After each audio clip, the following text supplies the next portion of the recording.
So tell us about the Texas Queen of Real Estate. So, well, when I started first using the brand, of course, I had to do the research on it to look at domain names and emails and all that other stuff and who's using what. And there actually were a couple of people like in California and Arizona that were using the Queen of Real Estate. Yeah. So I was like, okay, I want to be really specific. And Texans are proud. We are proud people. That's right. Like anything that you add Texas to, right? Texas, I'm own. That's mine. That's Texas. Well, it's bigger. It is bigger. It is bigger. Right. And really, I feel like if I'm gonna be wearing this tiara, be bigger than life when it comes to being the Texas Queen of Real Estate. Yes. I want people to know that I am from Texas. And that's why we do things bigger and better when it comes. Right, Ruby, you have a beautiful big personality. There's no doubt about yeah, thank you. I love it. I love it.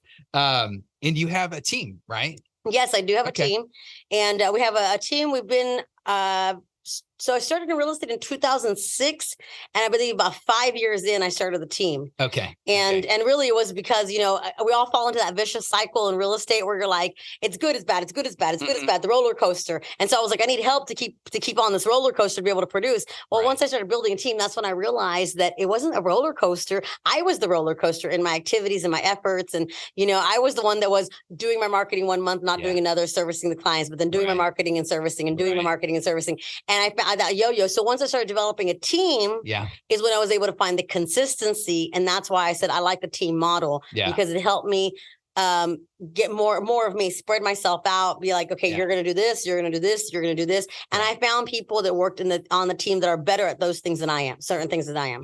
Okay. So, hire for my weaknesses. Right. For sure. Yes. And gives you the opportunity to really stay in your lane and what you're good at. Right? Exactly. It's like in the program that I'm coached in, it's do what you're really good at, what you love, and what makes the most impact or money. Right? Exactly. That's always it. Yeah. Let's stay in your lane, and then let's bring people around us that can do all the other things that I'm an adventure with you and I don't like to do. Yeah. Right? Well, for the good examples, I mean, you can already tell a little bit my personalities. I'm very like, I'm out there. I'm very happy. I'm a lot of personality. What does not come naturally to me is organization. Yeah.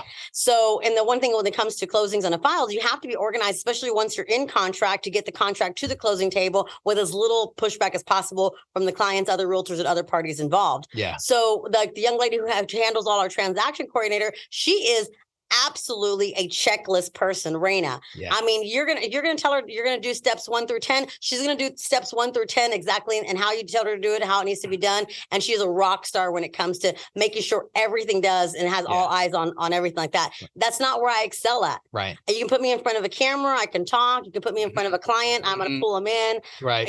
That's where I shine. Right. But give me some paperwork, it's gonna be piled up on my desk. Yep. I understand that. Yes, I'm just gonna take it off my desk.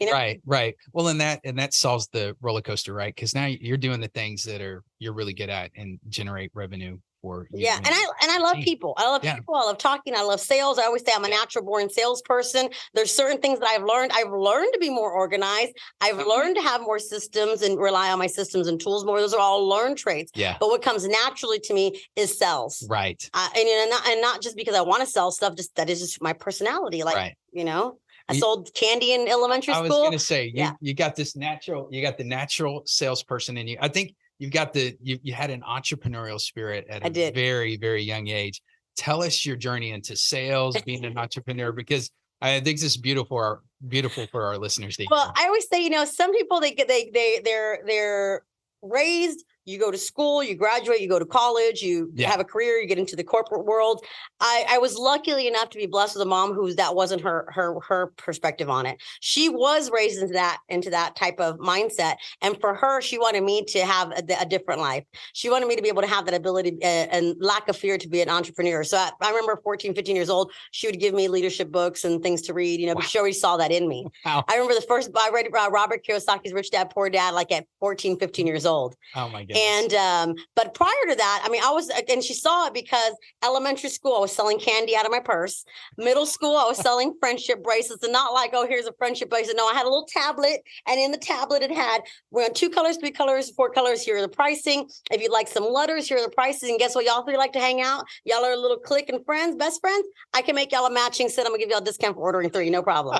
And I would take my little orders and take my things. Now, 45-year-old Ruby, her fingers don't move like that to make those friendship bracelets anymore. So I had to find something else to do. So real estate.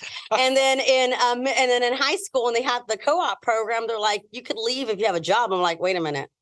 I could leave school early if I had a job. Right. So by job, like, could I start a business? And they're like, yeah. So I started a courier service at the time, picking up legal documents for attorneys because it was something I was already doing for helping my mom after school. Yeah. So I just made it into a business. And that was my first official DBA business, was my senior year in high school. And then I tried several different things. And I always say real estate is the career that I never knew I always wanted. Yeah. I could never see myself doing anything else. And it's perfect for my personality and skill set. Yeah. So at what point in your life did you say, okay, I'm going for it, I'm gonna become a real estate agent?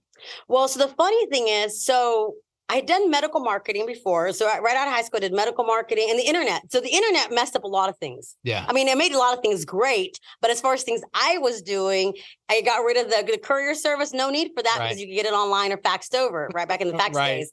Medical marketing, no worries. Don't even need that. People are going to Google it now. Yeah. You know, I had a publication that I was doing. How often do we pick up newspapers now and read newspapers online? Yeah. So those different ventures that I tried ran out. And my husband, when we started dating, was in corporate. Okay. And he's like, hey, he goes, listen, he goes, you're an entrepreneur. He's obviously tried all these businesses. I love that about you. He goes, you're not scared. I was thinking like we should get into real estate.